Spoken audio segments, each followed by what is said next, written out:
Bonjour à tous. C'est un pas en avant pour l'hôpital Louis Pasteur à Dole. L'établissement pourra bientôt réaliser des actes de chirurgie pédiatrique. À partir d'avril 2026, les enfants de plus de 3 ans pourront être opérés en ambulatoire en ORL, a annoncé la direction du centre hospitalier. Le CHU de Besançon pourra également en bénéficier. Une enquête publique organisée en Côte d'Or en vue d'une future centrale photovoltaïque. Proche de Dijon, la commune de Magny-sur-Tille invite les habitants à donner leurs avis sur la demande de permis de construire.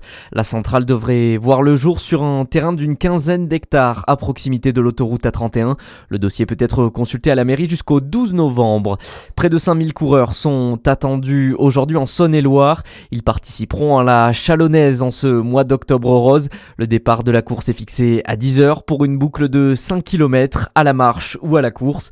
Tous les bénéfices de l'événement seront reversés aux associations luttant contre le cancer du sein. Et pour les retardataires, ne vous inquiétez pas, les inscriptions sont toujours possibles ce matin. Ça se passe au Parc des Expositions de 8h à 9h15. Dans le reste de l'actualité, Gérard Larcher prévient, le Sénat rétablira les réformes des retraites si l'Assemblée vote sa suspension. Les mots du président de la Chambre haute dans les colonnes du Parisien.